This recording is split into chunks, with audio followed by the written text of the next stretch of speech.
কাজেই শরণাগতিটা তখনই আসে যখন মান অভিমান চিরদিনের জন্য চলে যায়। আমাদের তো মান অভিমানের শেষ নেই। কীর্তনেও দেখা যায় বিভিন্ন জায়গায় একজন আসে, আরেকজন আসে না। অনেক জায়গায় দেখা যায় মনক্ষুণ্ণ হলো কোথায়, পরিবর্তন তো আর হচ্ছে না। মান অভিমান দূর করতে হবে। আপনার সেই গৌরাঙ্গ মহাপ্রভুর জীবনের একটি ঘটনা, লালা এবং জগৎ শেঠ দুজন ভক্ত ছিল।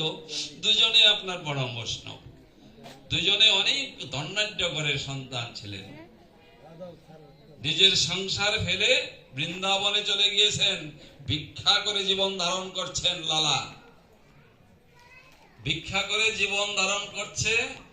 এদিকে একদিন স্বপ্নাদেশ করলো লালাকে গৌরাঙ্গ মহাপ্রভু, লালা তুমি সকলের বাড়িতে ভিক্ষা করো, কিন্তু যে জগৎ শেঠের বাড়িতে তো তুমি যাও না।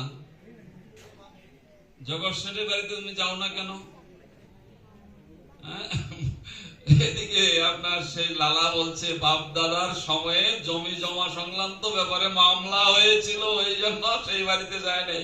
মহাপ্রভু বলছে, বাবারে তুমি কিসের বৈষ্ণব হলে? তোমার অভিমান অহংকার তো এখনো চূর্ণ হয় নাই। বৈষ্ণব যদি হতে হয় সমস্ত কিছু, বৈষ্ণব যদি হতে হয় তোমার জীবনের সব কিছুকে ত্যাগ করতে হবে। ব্রাহ্মণ হতে গেলে 9টা গুণ লাগে, বৈষ্ণব হতে গেলে 26টা গুণ লাগে। বৈষ্ণব হওয়া একেবারে সহজ জিনিস নয়।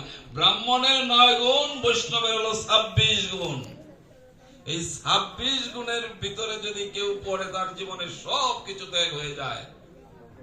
কাউকে কি বলারও শব্দ ক্ষমতা হারিয়ে ফেলে, কি হয়েছে বলার ক্ষমতাও থাকে না। কাজে বৈষ্ণব তো আজকে আপনার মনে করেন অভাব নেই বৈষ্ণবের, কিন্তু অত্যন্ত কঠিন। সবচেয়ে মনে রাখতে হবে সহজ যে আপনার সেই গম্ভীরা লীলায় গৌরাঙ্গ মহাপ্রভু যেটা বলে গিয়েছেন, তিনদপি শুনিচন তরুরেব সহিষ্ণু না। তিনের মতো সরু হয়ে যাও রে বাবা, বৃক্ষের মতো সহনশীল হয়ে যাও। তোমাকে কেউ মানলো বা না মানলো তাতে কিচ্ছু আসা যায় না। তুমি সবাইকে শ্রদ্ধার চোখে দেখো, হ্যাঁ, আর সব সময় সেই মুখে অনর্গল সেই কৃষ্ণ কথা শ্রবণ মনন করো। কাজে অভিমান চূর্ণ না হলে কোনদিন আপনার সেই আত্মনিবেদন আসবে না। আত্মনিবেদন এসেছিল বলি মহারাজের, আত্মনিবেদন এসেছিল বলির।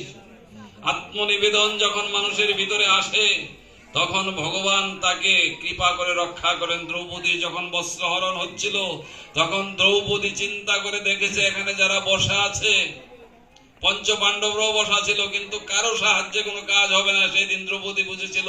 তখন 2 হাত উড়িয়ে বলছিল, হা কৃষ্ণ, হা গোবিন্দ, হা মধুসূদন, তুমি কোথায়?